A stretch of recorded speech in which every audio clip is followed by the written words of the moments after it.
সকল ঈদের সেরা ঈদ, জোরে বলেন, সকল ঈদের সেরা ঈদ ঈদে মিলাদুন নবী। আর এই সমস্ত জাহিল বক্তারা বলছে কেমন করে সকল ঈদের সেরা ঈদ হয়ে গেল ঈদে মিলাদুন নবী? এটা আলা হযরত ইমাম আহমদ রাজা খান ফাজিলে বেরেলভী রাদিয়াল্লাহু তাআলা আনহু বলেননি। তোমরা তো আলা হযরতের বিরুদ্ধে বলো।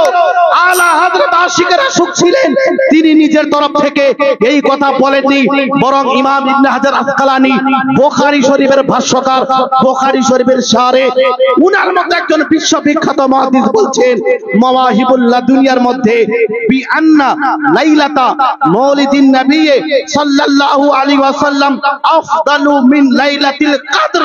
হে দুনিয়াবাসী শোনো, নবী পাকের আগমনের রাতকে যেমন তেমন রাত মনে করিও না, এটা হলো লাইলাতুল কদর থেকে উত্তম। বলেন সুবহান।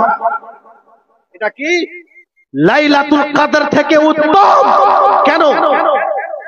প্রশ্ন কেন? মুহাদ্দিসিনে কেরামের জবাব দিয়েছেন, আমাদের মতো মৌলভী সাহেব নয়। মুহাদ্দিস যারা লক্ষ লক্ষ হাদিস যাদের মুখস্থ ছিল, আজ যদি মুমতাজুলকে বলেন যে বুখারীর একটি হাদিস যেখানে জাবারদের আকারে লেখা নেই পড়ে শুনিয়ে দাও, ওই স্টেজ থেকে পালিয়ে যাবে, একটি হাদিস আপনাকে শোনাতে পারবে না, চ্যালেঞ্জ করে বলছে।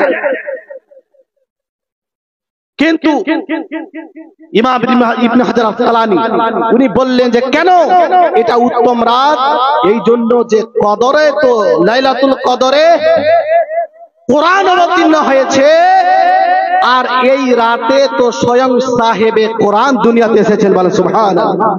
যার উপরে কোরআন অবতীর্ণ হয়েছে উনি এসেছেন 12 রবিউল আউয়ালে, এই জন্য এই রাতটি লাইলাতুল কদর থেকে উত্তম। বলেন সুবহানাল্লাহ।